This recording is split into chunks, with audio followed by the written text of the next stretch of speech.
Senhor Jesus, Divino Mestre, nós agradecemos, como sempre fazemos, pela renovação da oportunidade que nos permite aqui estarmos de volta para mais uma jornada de estudos e trabalhos na Tua Seara. E nós agradecemos pela prerrogativa que temos recebido ao longo do tempo de realizarmos esse estudo sobre o Apocalipse. Pedimos a Ti a inspiração, a orientação, o amparo, para que possamos realizar o melhor ao nosso alcance. Agradecemos a presença dos espíritos amigos que nos têm ajudado, amparado e inspirado.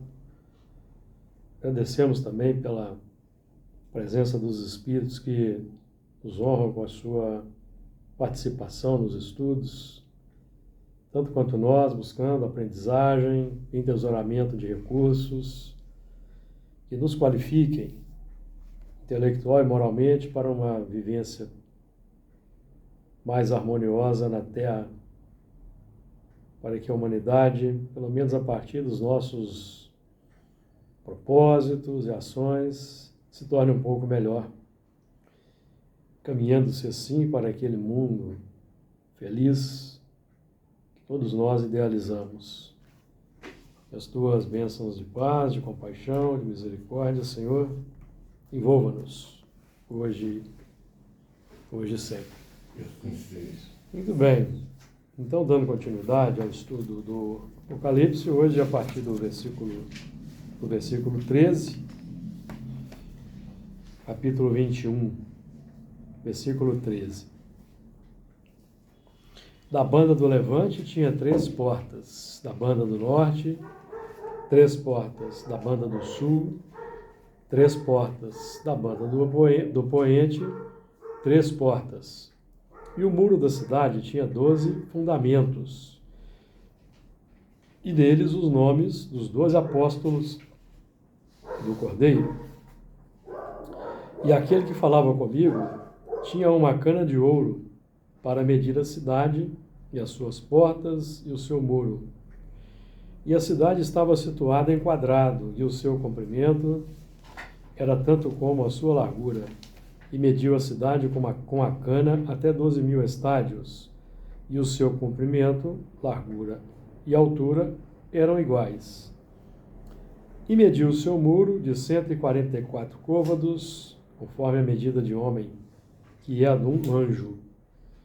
E a fábrica do seu muro era de jaspe, e a cidade de ouro puro, semelhante a vidro puro. Muito bem.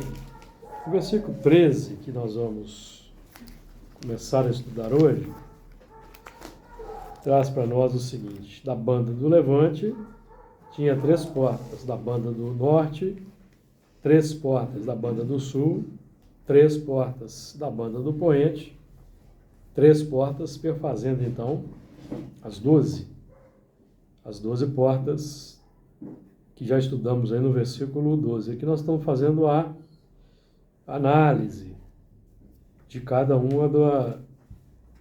dos lados desse quadrante, desse quadrado aí. O quadrado simboliza os fundamentos, a base, e o quadrado, por ter os lados iguais, simboliza aí uma obra harmoniosa. Então, da banda do Levante tinha 3 portas. O Levante é o ponto do sol nascente. Então, nós podemos buscar aqui um entendimento mais aprofundado,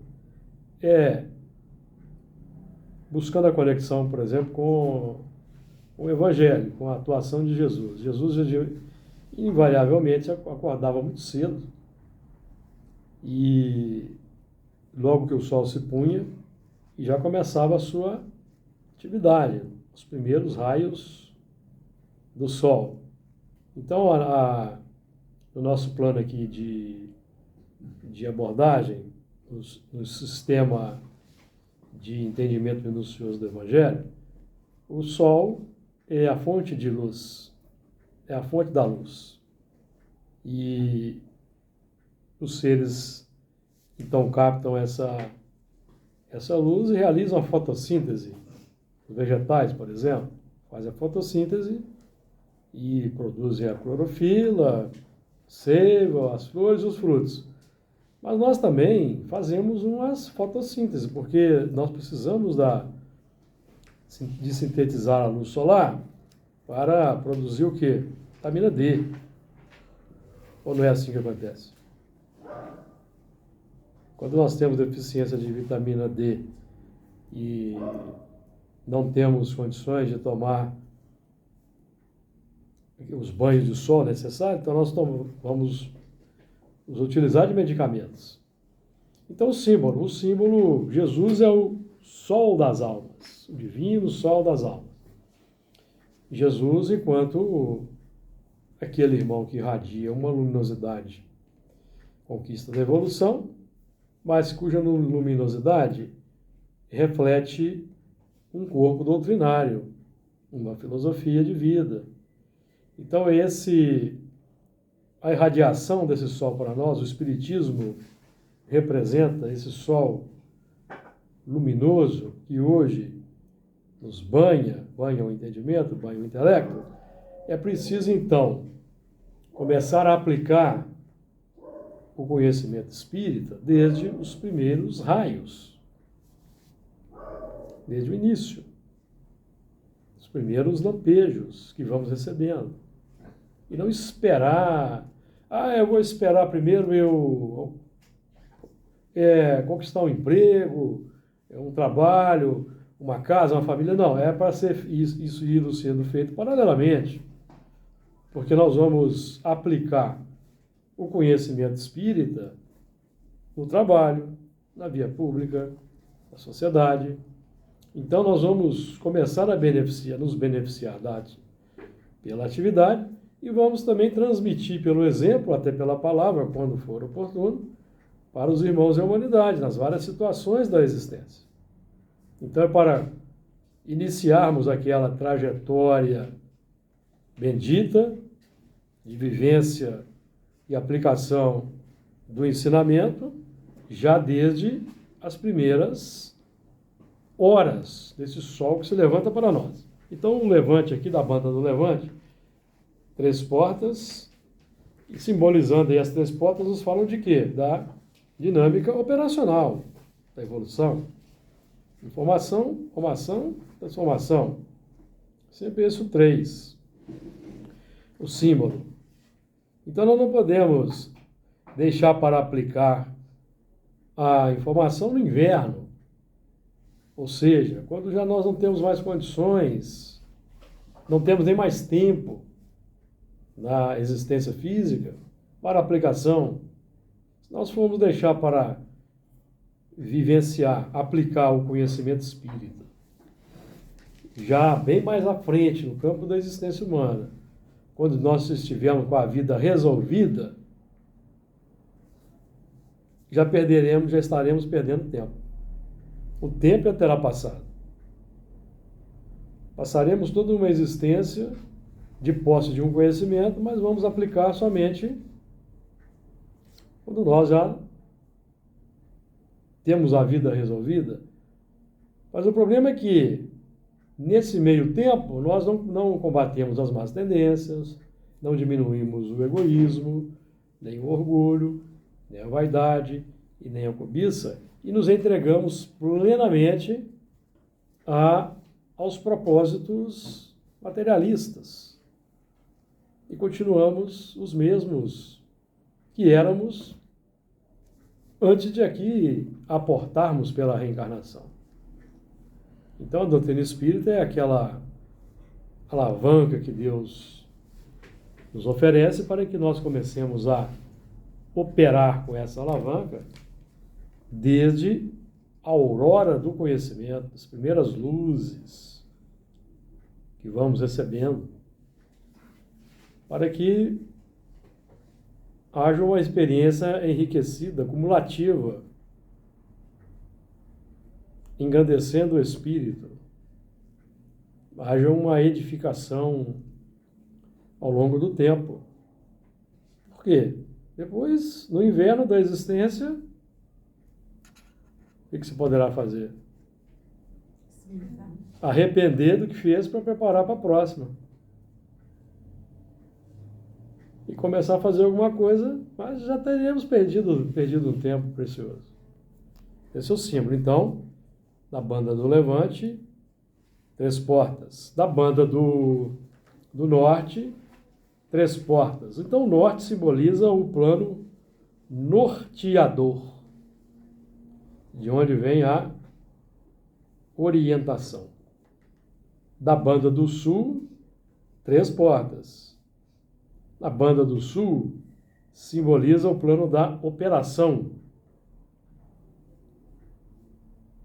Se o Norte está acima, simbolizando aí de onde vem o plano norteador, o Sul está abaixo. O Sul simboliza, então, por exemplo, subconsciente, os valores de profundidade, que devem ser renovados pelo valor que norteia, pelo valor norteador.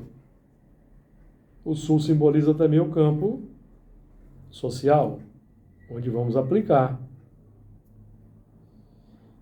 E da banda do poente, 3 portas. Então, o poente simboliza o quê?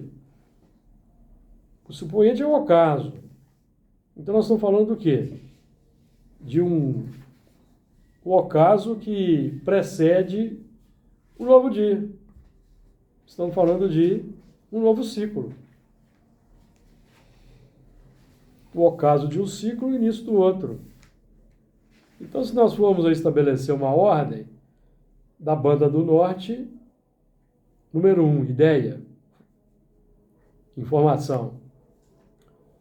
Da banda do Levante, formação. Nós vamos então nos soerguer com base nessa formação. E a orientação que norteia. Para repercutir aonde?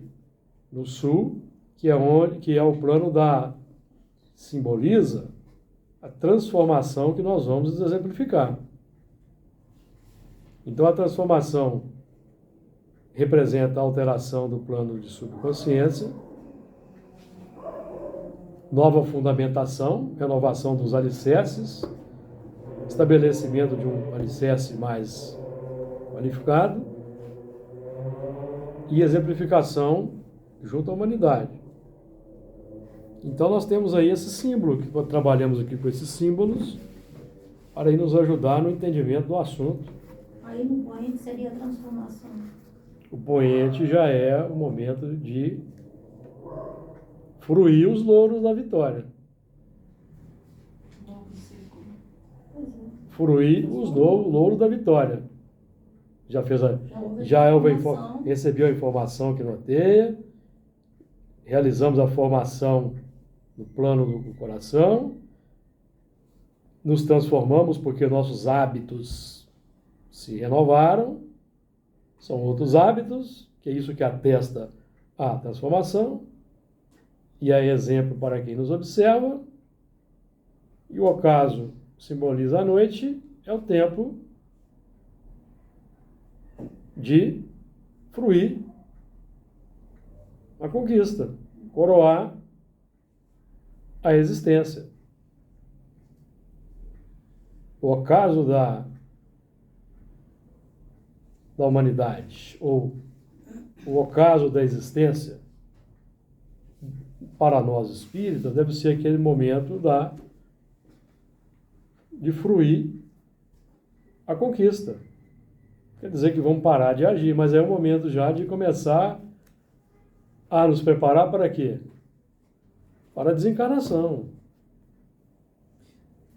Para a vida espiritual, que é a vida verdadeira. Ingressarmos no mundo espiritual, que é o mundo normal primitivo. Retornarmos para o lar. Diga lá, Elana. Aí a gente pode linkar esses 3 aí no processo de reencarnação, como Sim. se fosse o processo de reencarnação consiste nesses três? Sim. Nesses três? Exatamente. Né? 4. Três. Norte, sul e poente. O 4 é a conquista. Você vai fruir o que você construiu. O júbilo, Ah, tá. a alegria, a paz, a felicidade. Que já vai ser base para uma nova experiência.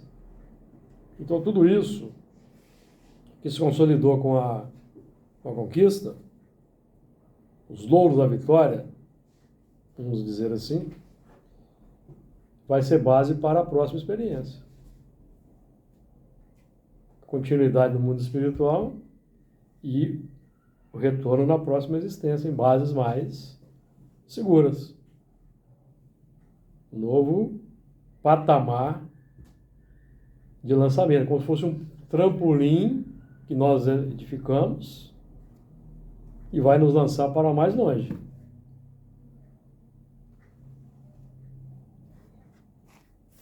Ficou claro aí? Deu uma ideia? Então, agora a porta, vamos buscar aqui, quem é a porta por excelência no Evangelho de João, capítulo 10? Eu sou a porta. Aquele que entrar por mim, salvar-se-á. E entrará, e sairá, e achará pastagem. Todo aquele que entra numa nova posição vai sentir-se mais encorajado. Então, com o Evangelho, a dinâmica para sair da complicação é entrar no novo território. Não se espera sair. Então, o elemento está lá no umbral, está numa situação difícil do umbral, certo? Como é que ele vai? Quando é que ele vai sair do umbral? Quando ele mentalmente entrar no novo plano do arrependimento, Despertamento, né? da humildade, da reflexão. Então aí os espíritos vão ajudar. Ele abre uma condição. Arrependimento, né? Também. Quando ele sensibiliza que ele precisa mudar. E muitas vezes a espiritualidade, né, nos livros dela nos ensina que às vezes um pequeno lampejo. É o lampejo. Então eu já cansei de sofrer. Ele emite um sentimento de humildade inarticulado. Eu não estou falando aqui de fazer uma prece. Não, porque tem um ateu que não acredita em nada. Vai fazer quanto prece? é um furinho pequenininho. Entrou, Então ele está lá naquele sofrimento, aí ele tem um lampejo. Ah, deve ter alguma coisa melhor aí e tal. É aquele lampejo, aquela vibração que ele emite, que é um sentimento, Segundo, que é o sentimento. até pelo cansaço de sofrimento. Aí ele é ajudado. Ele Atrai, né? Já atrai quem já está ali a posto para ajudar, já está do lado. porque aquele que está em muita dificuldade, esperar ele parar, eu errei, pensa, não, deu sutil. o pequeno, até, né? Aí a espiritualidade já. Então com Jesus é entrar para sair, não o contrário. Ah, eu vou esperar primeiro enterrar meu pai. Lembra dessa passagem? Deixa que primeiro eu vá enterrar meu pai e tal. É o símbolo do quê? Quem é o pai? O pai é o homem velho. Então, se nós vamos primeiro enterrar o pai para depois começar a trabalhar, vamos buscar aqui o entendimento do fenômeno da morte e do que acompanha a morte, certo? O luto, a saudade, o choro, o desespero no enterro. Então nós não podemos primeiro enterrar o pai. Tem que começar a trabalhar o homem novo junto com o pai. Você se prepara. Porque senão você vai ficar no saudosismo. Vai enterrar meu pai partiu. Ah, não devia ter ido. Ah, eu queria conviver mais com meu pai. Ah, e chora. Ah, e desespera. Não estou falando isso do ponto de vista espiritual. Até porque para o espírita, esse movimento também é inútil. Ficar ali chorando no desespero, O espírita tem que manifestar outra coisa.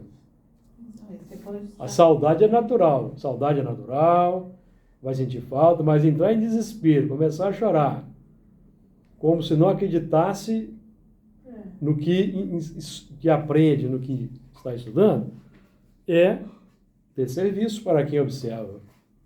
Ah, mas ele é espírita, olha lá o desespero que ele está. Então o símbolo aqui é que nós temos que começar a operar com a influência do homem velho, para criar um homem novo. Porque também nós usamos disso para desculpa, entendeu? Comodismo, né? Às vezes fala assim, não dou conta, deixa para próxima, deixa aqui, tá jogando. Mas é porque nós realmente ainda não queremos mudar. Porque quando a gente muda, é isso mesmo, tropeça, cai, levanta, tropeça de novo, cai, levanta e vai convivendo com isso até a gente conseguir permanecer em pé. Então a dinâmica é essa, entrar no novo circuito, no novo plano, para sair da complicação que está estabelecida desde séculos, desde milênios. E cuja continuidade vem sendo mantida nessa existência. Então, entrar para sair. E não esperar. Não é isso? Não, isso não funciona. 14. E o muro da cidade tinha 12 fundamentos, e neles os nomes dos 12 apóstolos do Cordeiro. Então nós estamos aqui já começando a trabalhar para entender essa cidade. E nós estamos aqui falando de mundo interior. Estamos trabalhando sempre aqui, é o mundo interior e não o mundo exterior. O mundo exterior reflete o interior. Para mudar o exterior, eu preciso mudar o interior. E à medida que eu vou mudando o interior, nós vamos atuando no exterior. É um trabalho de duplo alcance. Duplo alcance. Porque nós temos que... A nossa transformação moral tem que repercutir na sociedade de alguma maneira. Senão, não está havendo aproveitamento da nossa parte, nem eficiência no nosso trabalho evolutivo.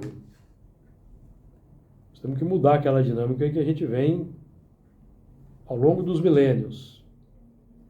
Então, o muro é alicerce, é a base. Então, em termos de psiquismo, são os potenciais do subconsciente, a base, sobre a qual nós vamos edificar o muro. Já falamos aqui do muro. O muro é a proteção, a contenção. Proteção, contenção. Contra o assalto dos inimigos. Jesus vai dizer assim, os inimigos do homem serão seus próprios familiares. Podemos entender de duas maneiras. Do ponto de vista do entendimento mais fácil, são os inimigos que reencarnam como familiares. Do ponto de vista mais profundo, são os nossos valores milenares, que já são familiares a nós de muito tempo. Nós gostamos deles. E são os nossos inimigos. A partir do momento em que...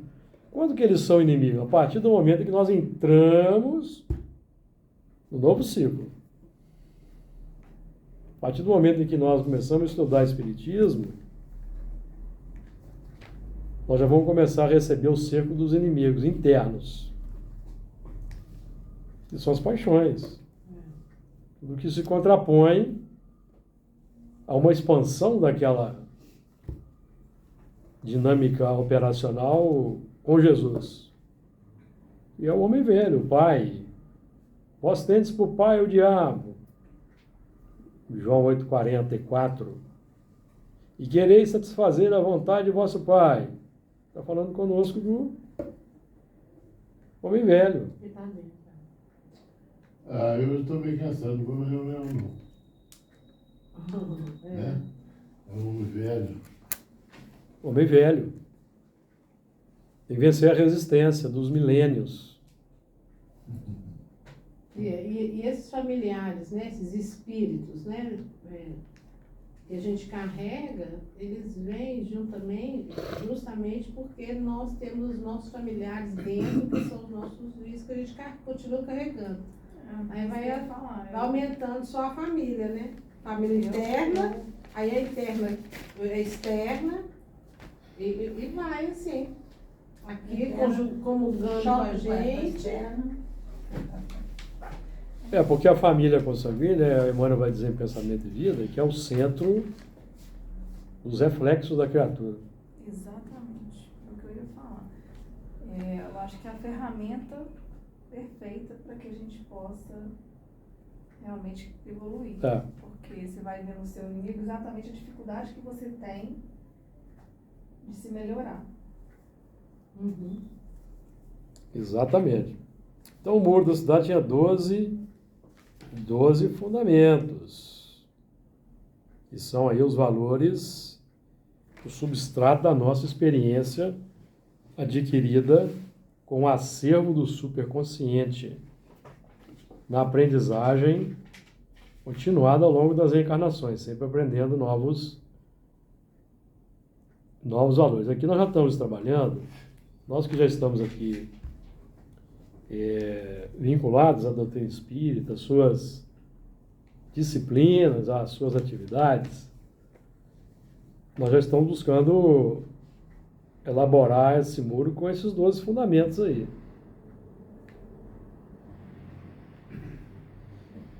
Quais são esses 12 fundamentos? Que são fundamentos sólidos. E neles os nomes dos 12 apóstolos do Cordeiro. Então o apóstolo é aquele que se preparou, deixou de ser um aprendiz, está pronto para veicular os ensinos recebidos. Embora com as dificuldades, porque ainda não é um espírito puro, embora já seja um espírito superior, o apóstolo, mas ainda apresenta certas deficiências, certas complexidades, porque ainda não é um espírito puro. Está nos trabalhos finais da purificação. Então esse é o fundamento. Nós aqui falamos das 12 tribos, lá no versículo 12, ó. E tinha um grande alto muro com 12 portas, e nas portas 12 anjos, e nomes escritos sobre elas, que são os nomes das 12 tribos dos filhos de Israel. Então, nas portas, tinha o nome das 12 tribos, que é um sistema, digamos, de chamamento em massa, vamos colocar assim, coletivo. A porta ampla, 12 tribos. Então nós podemos dizer que são portas amplas, abertas para todos. Agora aqui nós estamos trabalhando com algo mais profundo, que é o substrato. Então o elemento em torno da tribo, ali na tribo tem, por exemplo, a tribo é formada por um patriarca. Então é aquele que vai transmitir um conhecimento mais nobre. Então nós entramos na tribo, ali no grupo, vamos receber aquela informação mais qualificada do que nós tínhamos, e sendo eficientes no processo ao longo do tempo, nós vamos ter o fundamento de apóstolo. Vamos deixar de sermos aprendizes e vamos ser apóstolos. Seremos apóstolos. Cada um com a sua condição particular, com a sua característica particular, com as suas qualidades e defeitos ainda, mas já estamos no roteiro, no rumo. Os apóstolos tinham defeitos ainda a vencer, mas já estavam plenamente engajados, eram espíritos superiores. Aí, Os apóstolos já passaram por essas portas aqui, né? Passaram, porque os apóstolos são Isso. espíritos que estiveram nos fundamentos, na gênese do processo, Entendi. lá nas tribos. Porque esses espíritos, tudo indica que são espíritos que vieram em exílio de um orbe mais avançado. Então eles é que formaram as tribos. E na recapitulação do que tinham que fazer, na refundição dos valores que tinham que fazer, que não fizeram lá, fizeram aqui, se tornaram apóstolos. Porque lá não quiseram. Tiveram conhecimento, mas não quiseram, naquele momento, vivenciar naquele mundo que estava em avanço, quiseram vivenciar o amor, a bondade. Conseguiram aqui na Terra. Em tese, eles eram espíritos que vieram transmigrados de outro mundo, em tese. Podemos aqui falar que todos eram. Em tese, vamos partir desse princípio. Podemos depois ser até mais esclarecidos sobre isso. Então eles vieram para trazer para a Terra um conhecimento da lei de Deus que a Terra ainda não tinha. Explicitamente manifestada ainda na sociedade daquele tempo. Os espíritos ainda não sabiam o que era a lei de Deus, de forma clara, de forma nítida, e esses espíritos já tinham esse conhecimento. Então, os muros da cidade... Então, hoje nós podemos dizer o seguinte, que nós não trabalhamos mais sob a tutela de tribos, mas do Cristo.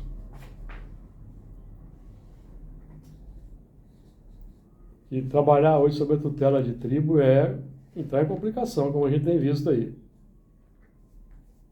Porque nós temos variadas tribos hoje no nosso mundo moderno, não temos? Variadas tribos. Nós não podemos mais entrar em confusão de tribo, de grupos humanos complexos. Massas. Nós já temos aqui uma condição de identificar o fundamento sólido que é Jesus, suas ações, seus feitos, seus exemplos, suas palavras, seus sentimentos até, inferir dos seus sentimentos.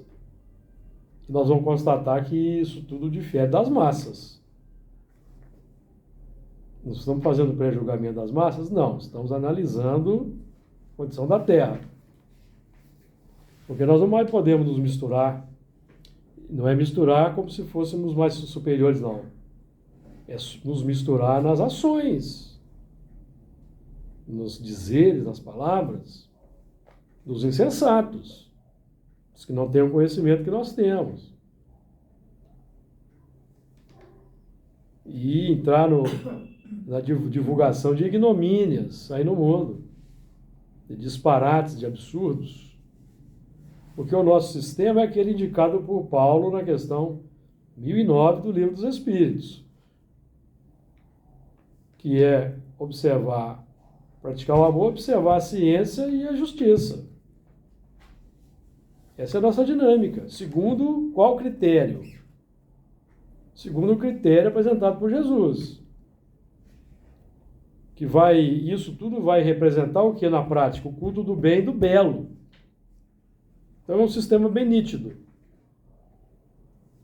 Então para nós assim acaba o culto ao grotesco, as expressões mais chulas do mundo.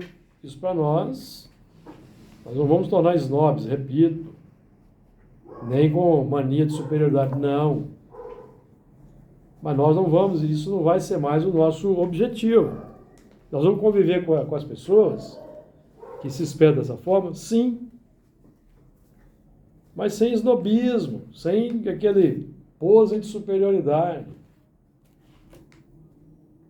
Vamos praticar humildade perante esses irmãos, exemplificando coisa diferente. É disso que estamos falando aqui. Então, os 12 fundamentos aí, os nomes dos apóstolos do Cordeiro, nós estamos caminhando mais aí para uma questão mais de qualidade e menos de quantidade.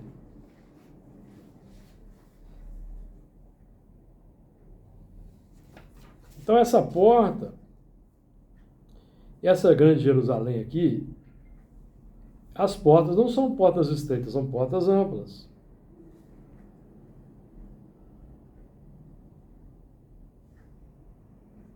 Mas elas, para entrar, eu preciso deixar para trás o meu antigo alforje.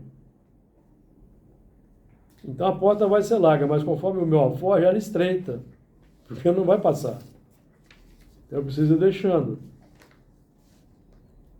deixando aquilo que não, o material que não vai poder mais ser constituinte fundamental da Nova Jerusalém. Senão eu vou entrar, vou causar confusão e desordem.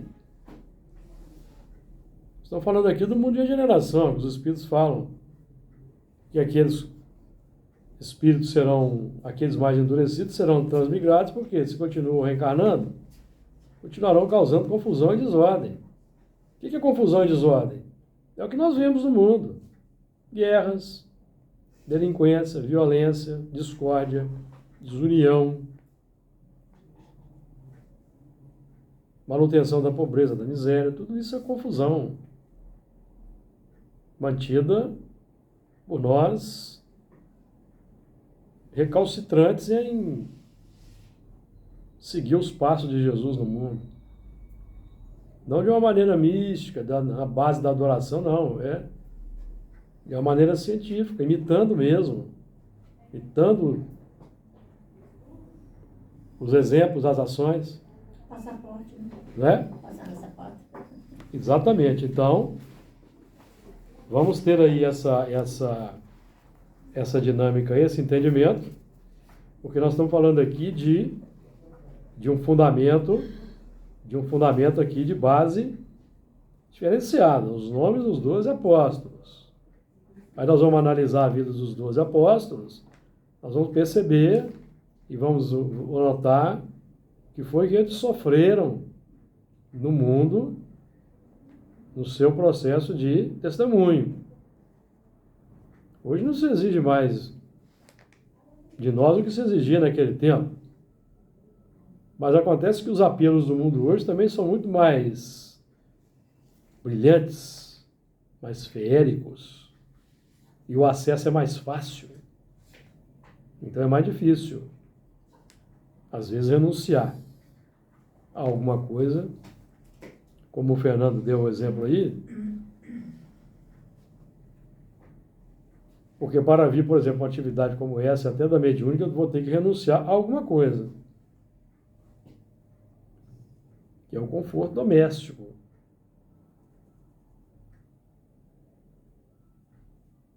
Sair de um comodismo. Porque o lar é o centro dos reflexos essenciais da criatura, vai dizer Emmanuel mais ou menos assim no livro Pensamento e Vida. E às vezes a gente se acomoda. Mas ali tem aqueles que precisam de um exemplo firme de que nós estamos mudando. Então, se nós nos candidatamos ao trabalho mediúnico sério, como esse da segunda-feira, temos que manter a firmeza do propósito e vencer todos os impedimentos e vir.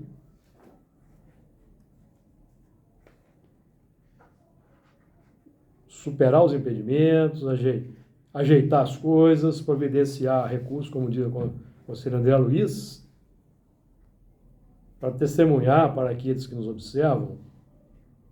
E essa atividade tem um valor incalculável, extraordinário. E os espíritos vão investir, repetimos aqui o que aprendemos, investem em quem investe. Com firmeza, no novo trabalho. Então, o versículo 14. Alguém quer fazer comentário sobre o versículo 14? Antes de entrarmos aí no 15.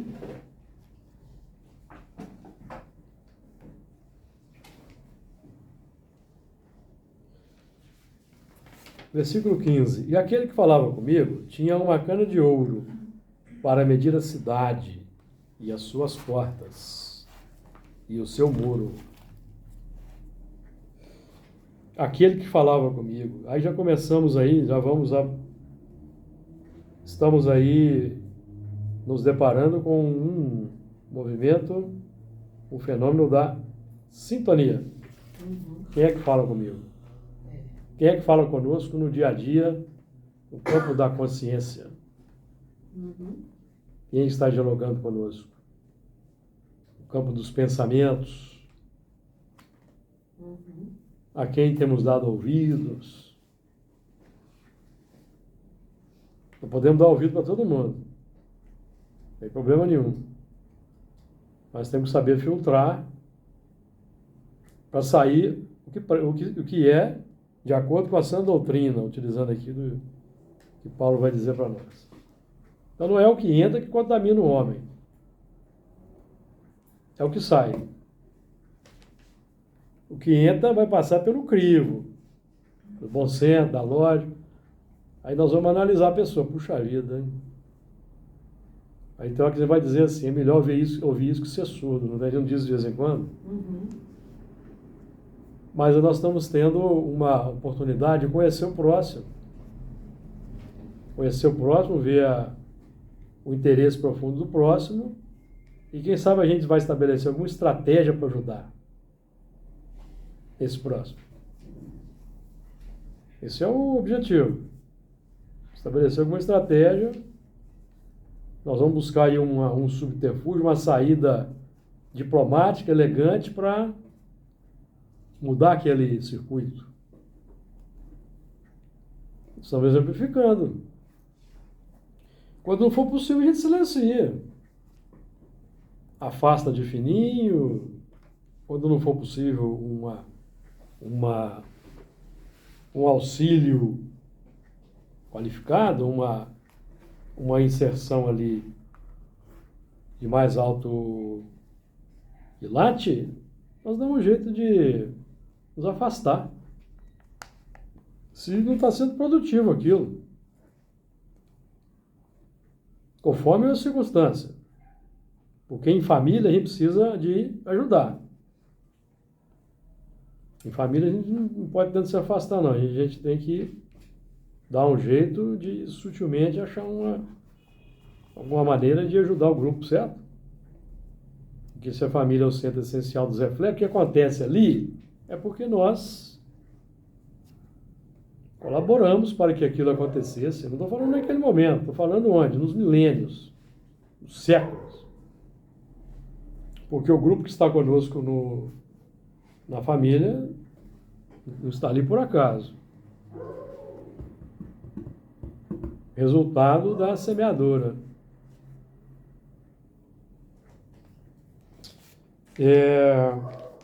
Aquele que falava comigo. Então, no nosso mundo interior, quem está falando? Quem é que está no nosso mundo interior? Quem é que tem ainda muita ascendência sobre nós? Moral, intelectual, voz ativa, como você está dizendo. É Jesus ou é o homem velho? Porque ao homem velho se conectam ideias de pessoas que nós admiramos, pelas quais temos simpatias, os mais variados setores. Mas essas ideias estão de acordo com Jesus? Isso que nós temos que ver. Muitas vezes sim, mas na maioria das vezes não. Porque a Terra é um mundo de expiação e prova. Terra é um mundo de expiação e prova. Por que a Terra é um mundo de expiação e prova? Por causa do contingente reencarnado, que ainda não são espíritos bons. Então a gente precisa analisar das pessoas que nós admiramos, se as ideias são palatáveis. são úteis, boas e verdadeiras, utilizando o crivo de Sócrates. Úteis, boas, úteis e verdadeiras em termos de espírito imortal. Em termos de espírito imortal. Porque o nosso ponto de vista agora é outro. O nosso ponto de vista, o nosso paradigma existencial não é mais o cartesiano mecanicista. O ver para crer, do consumismo desenfreado, porque vende-se a ideia de que no consumo está a felicidade. Isso que é vendido. O ter. E no querer ter cada vez mais sofisticações. Então, por isso que quando nós aqui estamos adentrando o terreno, a pátria do Evangelho, que é o mundo de Jesus, estou falando aqui de país não, tá? Quando nós estamos entrando na pátria do Evangelho, que é o mundo de Jesus, e ele reflete pelo Espiritismo, os primeiros lampejos desse novo sol, nós já temos que começar a praticar. Para já cortar o crescimento do materialismo, do consumismo, da sofisticação extrema das ações e dos atos. Os reflexos, né? Porque senão esse é um movimento que tende a crescer, não para, ele não tem fim. Por isso que a gente tem que ter um limite. Precisa ter um limite estabelecido. Exatamente. Tudo que é alimentado no coração cresce. Então, o nosso propósito agora é alimentar o quê? O bem e o amor. Que é o que vai desaguar nas relações interpessoais. E vai mudar o mundo. Nós vamos começar a perceber que não precisamos mais de tanta coisa quanto antes, de tanta roupa quanto antes, tanta comida quanto antes. Começa a moderar muita coisa. Isso é um efeito colateral, amigos, da evolução espiritual. Efeito colateral. Tem efeito colateral? Tem. Desagrada o egoísmo? Desagrada. Então eu tenho que saber o que eu quero na vida. O que eu quero na vida? Eu quero chegar ao final da vida e dizer como Jesus, eu venci o mundo, ou eu venci no mundo. Não é isso? Uhum. Porque senão não quebramos o paradigma que nos cerca, que nos bombardeia.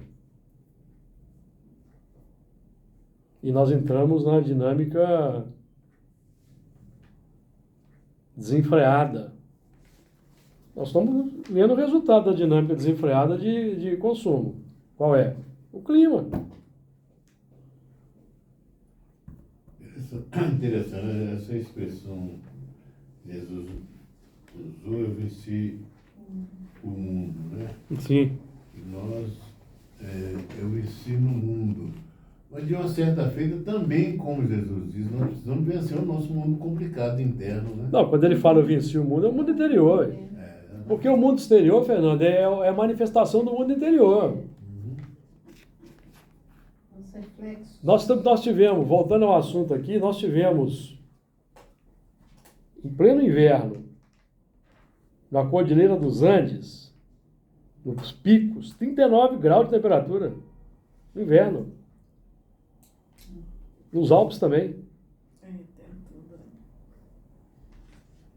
Perceberam?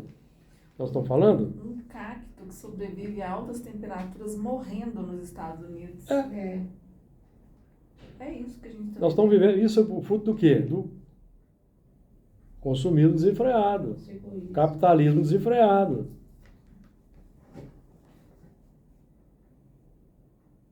Que é destrutivo, né? O nosso problema não é o ter. e o ser fica em segundo plano.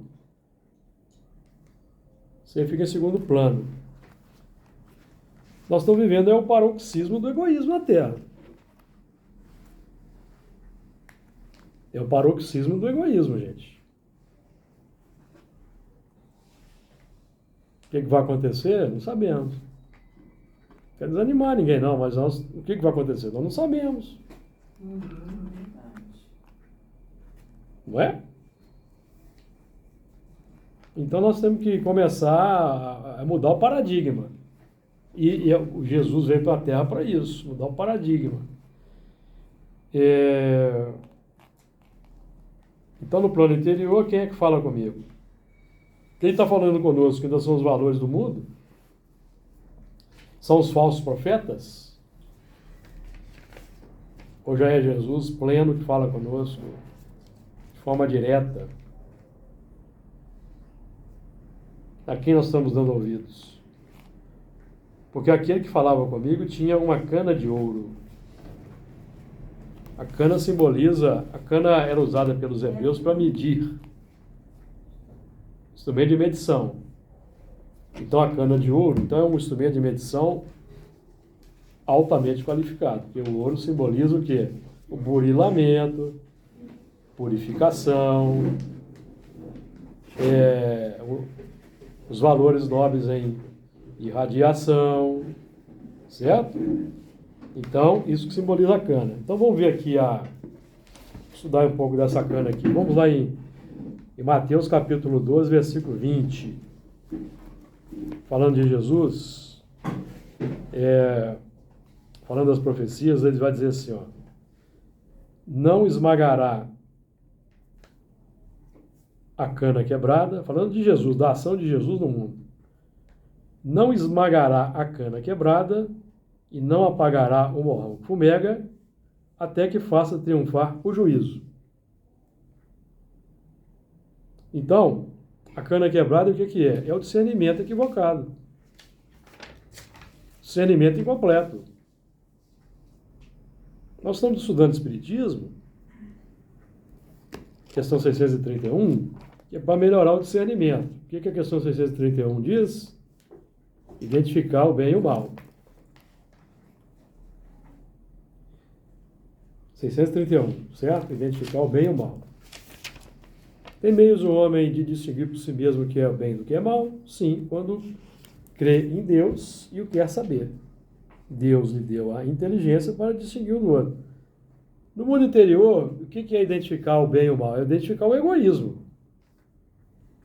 Por quê? Porque o egoísmo é a causa de todos os males. O egoísmo é o quê?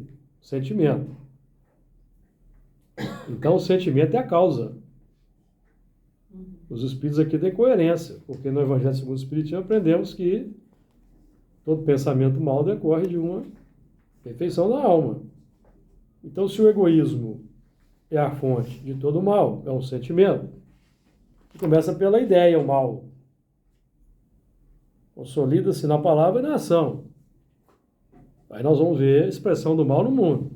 Por que o mundo é muita expiação e prova? Porque predomina o mal. Por que predomina o mal? Porque o homem é egoísta.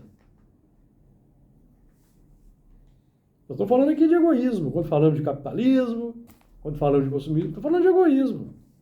É o resultado do egoísmo no mundo.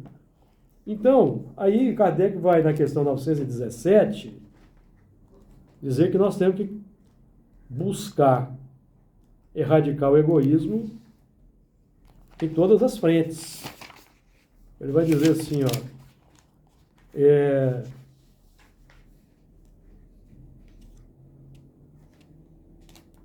ver? Falando do egoísmo. Entretanto, o egoísmo verme roedor continua a ser a chaga social. É um mal real que se alastra por todo mundo e do qual cada homem é mais ou menos vítima. Cumpre, pois, combatê-lo como se combate uma enfermidade epidêmica. Para isso, deve-se proceder como procedem os médicos, ir à origem do mal. Então, aqui ele diz como? Procure-se em todas as partes do organismo social. Procure-se em todas as partes do organismo social. Está falando que tem que procurar no coração só, não. Por isso que é um movimento de duas frentes. Por que do organismo social também? Porque o organismo social é que retroalimenta o egoísmo. Procure-se em todas as partes do organismo social, da família aos povos, da choupana ao palácio. Todas as causas, todas as influências, que ostensiva ou ocultamente excitam, alimentam e desenvolvem o sentimento de egoísmo. Então, os movimentos de ódio tem que procurar onde? Da família aos povos. Choupana ao palácio. Então, sistema político, sistema econômico, sistema jurídico, tudo o que existe na sociedade hoje, que foi elaborado por nós ao longo do tempo, com base no egoísmo, muitas vezes, que alimenta o egoísmo, para mudar as leis, mudar o sistema econômico. O neoliberalismo moderno, por exemplo, prega que tem que ter menos vaga de emprego e mais pessoa procurando a vaga de emprego, para o salário baixar. Isso está de acordo com o que a gente aprende em Evangelho? Com o mundo fraterno, solidário, que a gente estuda aqui? Então, tem que mudar ou não tem que mudar? Tem que mudar. Não é? Então, nós estamos trabalhando aqui com essa cana. A cana quebrada é o que não tem um discernimento claro. Discernimento distorcido. Nós estamos estudando Espiritismo, que é para ampliar o discernimento, ampliar o entendimento. Entender o mal nos seus aspectos mais sutis. Diga lá, Elana, você queria falar? Eu não deixei? Eu ia só comentar que a gente está, parece até que vivendo, assim, uma loucura, né? Assim, você vê no campo social, a gente vê cada vez mais alimentar esse corrida consumismo, desenfreada. Exatamente. Para onde, né? A gente discutindo uma coisa que, no mínimo, era para a gente ter uma percepção de desenfrear um pouco, de frear um pouco, de diminuir, desacelerar, e não, né? Porque a gente vê que parece que cada vez mais uma proporção maior até. Inclusive, né, a gente vê aí o quanto as pessoas compram pela internet. É uma facilidade muito grande ao consumismo, né? Já tem muito acesso. Aqui, na 916, 916. Longe de diminuir, o egoísmo cresce com a civilização, que até parece o excita e mantém, é o que nós estamos falando. Parece não, excita e mantém. Como poderá a causa destruir o efeito? Quanto maior é o mal, mais hediondo se torna. A questão que nós temos que nos perguntar é se o que está aí já se tornou hediondo para nós ou não. Era preciso que o egoísmo produzisse muito mal para que compreensível se fizesse a necessidade de extirpá-lo. Os homens, quando se houverem despojado do egoísmo que os domina, viverão como irmãos, sem se fazerem mal algum, auxiliando-se reciprocamente, impelidos pelo sentimento mútuo da solidariedade. Então, o forte será o amparo e não o opressor do fraco. E não mais serão vistos homens a quem falte o indispensável, porque todos praticarão a lei de justiça. Esse é o reinado do bem que os espíritos estão incumbidos de preparar. Então, amigo, nós estamos longe desse mundo tão belamente sintetizado pelos espíritos, que é o ideal de Jesus para a Terra. Aqui tem assunto de dissertações que vai em todos os campos, político, econômico, social, religioso, todos os campos, filosófico. Toca em todos os campos isso aqui. Agora, isso aqui desagrada. Desagrada. Desagrada muito. Lógico que desagrada. E não é só, esse não é o único texto que desagrada, não tem mais. Se pegar o livro dos Espíritos todos, ele desagrada a maioria de todo mundo. Desagrada. E infelizmente nós precisamos, né, como os filhos pródigos, a gente precisa estar ali, né, com os porcos, ver para parar, refletir e retornar. É isso aí, amigo. O tempo esgotou, vamos interromper. Jesus nos abençoe. Eu permito.